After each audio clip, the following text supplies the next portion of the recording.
Hi, I'm Jim Hogan, and in this video, I'm going to show you how to study for and pass your real estate exam.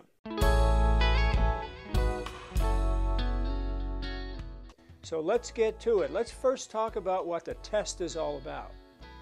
First of all, there are two components to almost all the real estate exams around the country. There's a national portion, which covers things that are common throughout the U.S., and then there's a state-specific portion. So whatever state you happen to be in, there'll be a section that deals with material, typically state law and rules and regulations for that particular state. Now, I live in Tucson, Arizona, so some of this video will talk about what's happening in Arizona, but check with your test provider to make sure you know not only what state you're in, I'm sure you know that, but what the content of that state portion of the examination is. So that national component deals with principles and practices, again, that are common across the United States. So, for example, appraisal principles, financing, general real estate principles and practices like estates and title insurance, and many other areas. The vocabulary is key for studying the national component. You know, in the courses that I teach, and I've been in the real estate school business since 1973, the courses that I teach, we have over 450 vocabulary terms. So vocabulary is really key for the national portion of the examination. The state component deals with state-specific laws, rules, commissioner's rules or real estate department rules, and what's key here is points of information, or what I commonly call key facts. And I'll give you a few illustrations of those as we go through. As far as test methods are concerned, the examinations are multiple choice questions. In Arizona, we have 4 multiple choice questions with none of the above, no all of the above as a choice. Some states do have all of the above or none of the above as a choice. There are no fill-in-the-blank questions. There are no essay questions. So statistically, even if you knew nothing about real estate whatsoever, you should be able to score a 25% on the examination. So first of all, what's the worst study method that you can follow? And the worst study method is memorizing questions. You know, throughout your real estate course, you're going to be having an awful lot of test questions. And what a lot of students try to do is memorize those questions, thinking that those questions are going to be exactly like they are on the state examination. Absolutely not true. Those questions that you get in the class are modeled after what state exam questions deal with, but they are certainly not the exact same questions. And what students come back from the examination, oftentimes they say, you know, I really studied those questions a lot, but the wording on the examination was very different. Well, that's because they memorized or tried to memorize a lot of those questions. So what's the better or best study methods? What you want to do is you want to first of all set a study schedule. If at all possible, block out some time each and every day to study. And study in a quiet area. Find yourself a quiet area. Now, if it's really hectic at home, that might mean that you'll have to step out and go to the library or close the door in a nice quiet room so you have at least 15 minutes, 20 minutes, an hour, whatever you can spare to study. And of course, what you want to do is you want to focus. You don't want to have other distractions. So don't be playing any music. Leave your phone outside. Focus on studying the vocabulary and the key points. Reading through the course material is the first thing you want to do, but you also want to do it in small bits, a page or so at a time, a topic or so at a time. And read out loud and listen to what it is you're saying. Now, when you take your exams, you of course don't want to be reading the questions out loud. But while you're studying, read out loud. Hearing it as well as seeing it will make a difference for you. In my opinion, the best way to study is to memorize vocabulary. The national portion of the exam is heavy on vocabulary. And for the state-specific portion, you want to memorize the key facts. And Reading, I want you to understand, is not memorizing. So just reading through and turning the pages is not memorizing. What you want to do is you want to study and memorize in small groups, in small amounts. Repetition is the key to memorization. So let's say you're reading through something and you don't understand a term. Well, what you want to do is you want to look it up. Don't pass over it without thinking, hey, what does that mean? Look it up. One of the best books that I recommend is John Riley's Language of Real Estate. Get yourself a copy of it, whether you go on Amazon or a used bookstore. Make sure you get a copy of The Language of Real Estate. Also, Google a term. Now, I did say to leave your cell phone outside while you're studying, but if you have your cell phone there, which many people will, look it up. Go on Google and look up that term. There are a lot of real estate dictionaries, a lot of real estate vocabulary on the web, so Google it. Now, when you memorize in small amounts. Don't try to take too much at one time. And when you're memorizing, let's say 4 terms. Let's say you're going to memorize 4 terms. Say them out loud and repeat them. Say the term and then say the definition and then repeat it. Close your eyes. Let's say you've got those 4 terms, you've said them out loud, you repeat them. Close your eyes and visualize that list of terms and say it out loud. Repeat it out loud to yourself. Now, vocabulary actually comes in 2 parts. What do I mean by that? Well, first of all, there's a definition of a term, and then there are examples. So let me see if I can explain what I mean. Here's the term eminent domain. Now, the definition of eminent domain is the right of the government to take private property for public use with compensation to the owner. That's the definition. What are some examples? Well, for example, road widening. If the street is being widened and that means the government is going to have to take property to accomplish that road widening, that's an example. Universities, state universities oftentimes expand, and in doing so they exercise eminent domain and condemn properties in order to expand. Or utilities or railroads are oftentimes granted limited rights of eminent domain to be able to achieve or to acquire their rights of way. So those are just a few examples of eminent domain. But the definition is as stated there, and the examples are actually what most of us remember more than the definition. Let me give you another one. Functional obsolescence, which is an appraisal term. The definition of functional obsolescence is a loss in value due to outdated features, technological advances, or a poor floor plan. So some examples where you have a house built in the 1960s, for example, may work perfectly. The kitchens and the bathrooms may be fine, but those kitchens and baths are clearly outdated. That's an example of functional obsolescence. Or, you know, the light bulb was invented in the late 1800s, early 1900s, and houses prior to that didn't have electricity. So after that, all of the new homes had electricity, but all of the older ones became functionally obsolete. Or the simplest example might be a 3 or a 4 bedroom house with just 1 bathroom. Now, the definition again is that loss in value brought about by these outdated features and so on, but the examples are what stick in our mind. If you really want to know your stuff, remember the definition, memorize the definition, and then remember the examples. Let's talk for a minute about flashcards. This is the best way to go about doing your studying. Get yourself some 3x5 cards, and first of all, write down the basic or general topic that this term is going to deal with. And let's take the term economic obsolescence, which is one of the terms in the appraisal category. On the other side, write the definition. The definition of economic obsolescence is a loss in value due to factors outside of the property. Well, that's the definition. What about some examples? Well, a declining market causing property values to go down, or a loss of jobs in the area, or smoke from nearby factories, or an increase in noise in the neighborhood. Those are all examples of situations that cause economic obsolescence.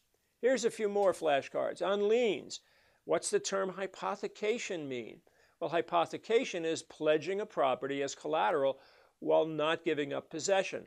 And we hypothecate real property because we name it as collateral for the bank, with the bank, but we still live in the house.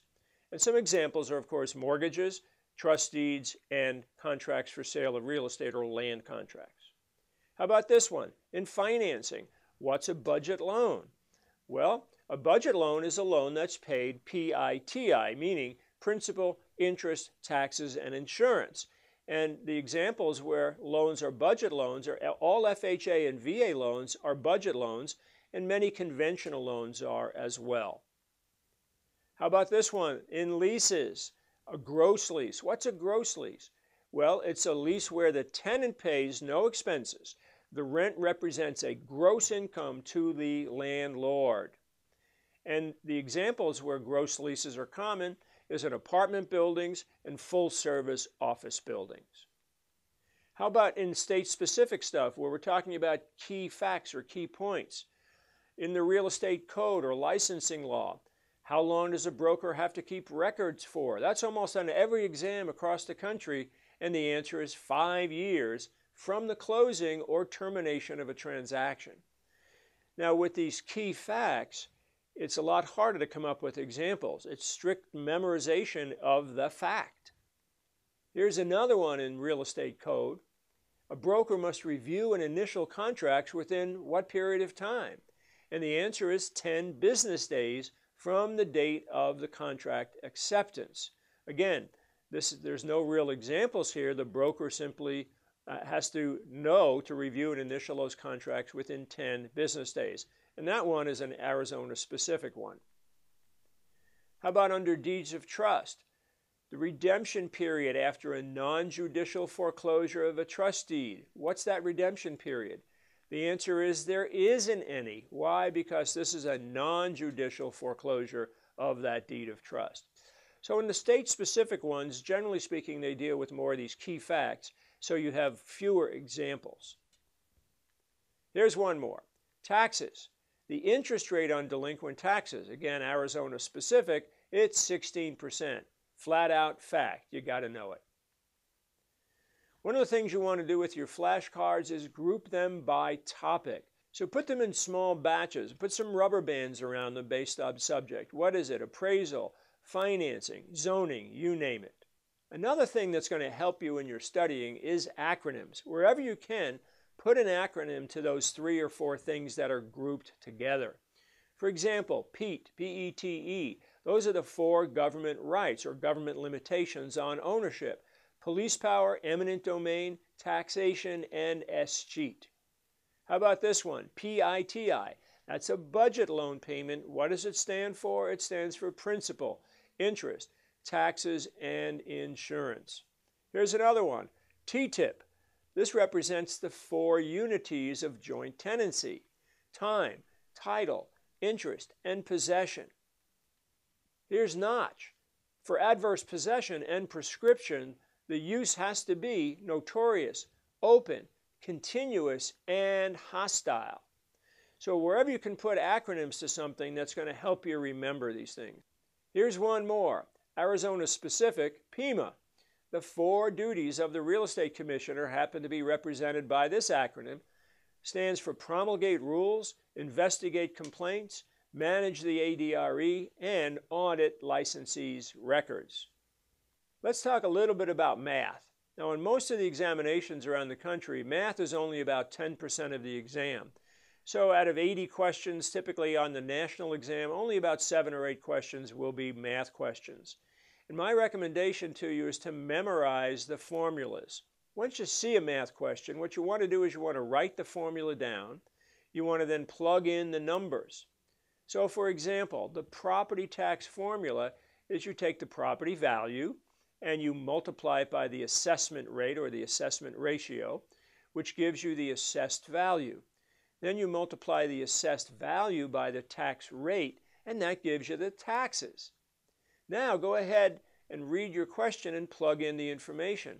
If the question said the property was worth $100,000 and the assessment rate was 18%, then the assessed value is going to be $18,000. and you multiply that by the tax rate given in the problem. Oftentimes it's given as so many dollars here, $13 per $100 of assessed value, so it's 0.13, and the taxes would be $2,340. Here's an interest problem. Same thing. How do you calculate the monthly interest or the annual interest on a loan? So first of all, for the annual interest, you take the loan amount times the interest rate, and that gives you the annual interest. So, and then you divide that by 12 months per year, and then you get the monthly interest. So let's say we had a loan of $100,000. We could plug that in, multiply it by the interest rate. Let's say it was 4.8%. That gives us annual interest of $4,800, and we divide it by 12 months per year. That gives us the monthly interest of $400. So what if a question asked for the principal reduction on a loan payment? Well, after you've completed and calculated the monthly interest, then you take the principal and interest payment that they would give you in the question, subtract from that the monthly interest, and that gives you the principal pay down. So for example, let's say you were told in the question that the the total monthly payment, P&I, was $524, and you'd subtract the interest that you calculated there for $400. So then the principal portion of that payment is $124. Lastly, let's say that you were asked to calculate what the remaining balance is after that first month. So the balance at the beginning of the loan, from that you would subtract the principal portion of the payment to give you the remaining balance. So you write the formula down, and then you go ahead and plug in the numbers. The original balance was $100,000. The principal portion that we just calculated was $124. The remaining balance is $99,876. So again, what I want to emphasize here is write down the formula in sequence and then go to the problem and plug in the numbers. Now, some of the questions deal with percentages, like commissions, like interest on a loan, like appraisal problems. So we use what's called the memory circle in some of our classes. And in the memory circle, what I want to emphasize is you take the small dollars and you put it on the top. And then you take the large dollars and put them on the bottom left, and then the percentage or the rate on the bottom right. And what that tells you is the small dollars are equal to the large dollars times the rate or the percentage. For example, in a commission problem, is the commission the small dollars or is the sales price the small dollars? Well, the commission is the small dollars and the sales price is the large dollars. So the commission would go on top, the sales price on the bottom left. How about in an interest problem? On the interest on a loan, is the interest the small dollars or is the loan amount the small dollars? Well, of course, the interest is the small dollars and the loan amount is the large dollars. Let's take a few examples. Here's a commission problem. A price of $100,000, the commission rate is 5%. What's the commission? So remember, small dollars, that's the commission, are equal to the big dollars times the rate or the percentage. So let's plug them in. Oh, by the way, cover up what you're looking for here. You want to cover up what you're looking for. We're looking for the commission, so cover that up. That tells us to multiply the price times the rate. So in our example, all right, we've got $100,000 as the price times the 5%. The commission is price times rate, or $5,000. Let's take an appraisal problem, a capitalization problem, where we have the income from the property at $100,000 and the capitalization rate, we're told, is 5%. We're trying to find the value of the property. So in our memory circle, remember the small dollars go on top. That's the income because the value has to be larger than the income. And we're looking for the value. That's what the problem is asking. So let's cover that up. And that tells us to divide the income by the rate. So let's do that in this example where we have $100,000 as our income. We're looking for value and the interest or the cap rate is 5%. Value is equal to income divided by rate. The value is $100,000 divided by 5% or $2 million. So remember, in the memory circle, it's always the small dollars on top are equal to the large dollars on the bottom left times the rate. Let's take a few minutes and talk about test techniques. First and foremost, what I'd like you to do is read the question twice. And while you're reading it, read it slowly with some focus. Slow yourself down by 5 to 10% as compared to what you might have done in class. Ask yourself, what's the general topic of the question? For example, a question on contracts. And then what subcategory? So maybe it's the classification of contracts, expressed versus implied, unilateral versus bilateral, and so on. And then ask yourself, what specifically are they asking for? Then what you want to do is eliminate the weak choices. In most multiple choice questions, there's what's called the key, that's the correct answer, and then there's 3 distractors. And usually there's one pretty good distractor, but the other 2 are usually a little bit weaker, so try to eliminate those weaker choices.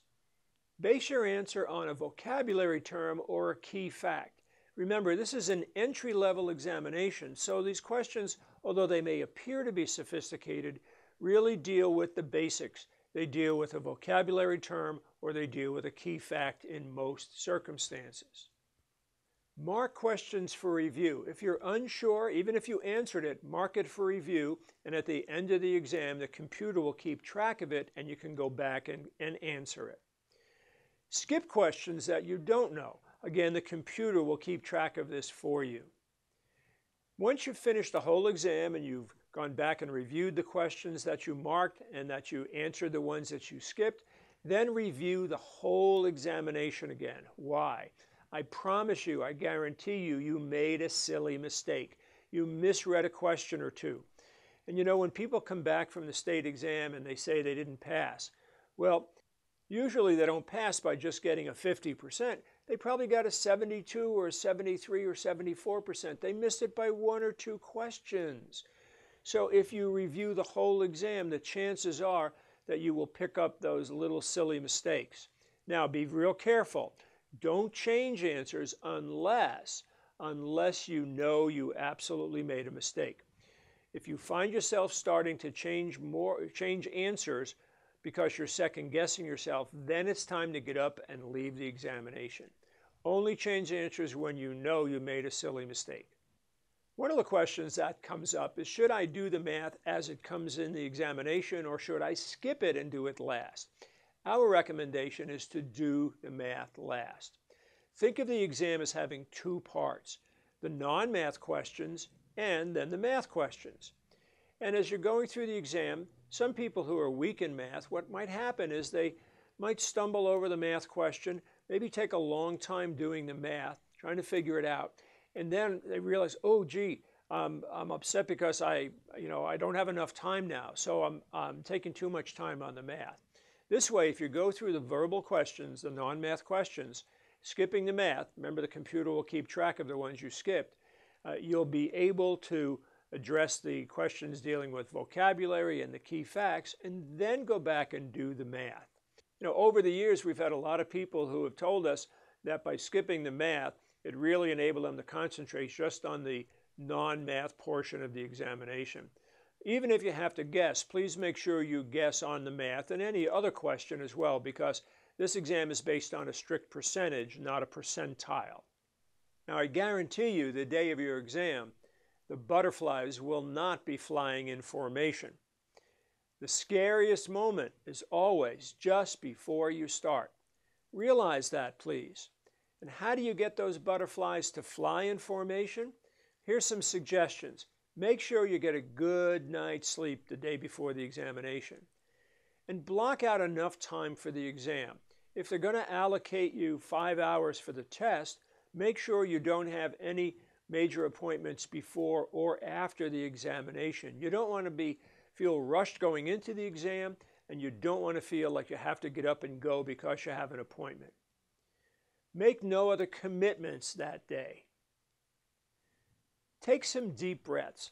When you sit down at the computer, there'll be a little bit of a tutorial. Take some time to go through that. Take a few deep breaths and it will start to relax you. Start slowly. Ease into the examination. You'll develop a pace after the first 5 or 10 minutes, but take those first few minutes just to ease into the examination. Finally, as we wrap this up, I want you to believe. I want you to believe you can pass. You want to think positively. Even if you've been out of school for a long time, studying regularly and following our guidelines will make a big difference for you. You can do it. You can pass. I would suggest that you use some affirmations. Tell yourself, I can do this. Say it out loud, I will pass. And follow our studying guidelines in this video, and it will make a huge difference for you. I'm Jim Hogan, and I wish you the best of luck in your studying. I know you'll pass your examination if you follow these guidelines. Please subscribe to our channel, and I'll see you in the next video.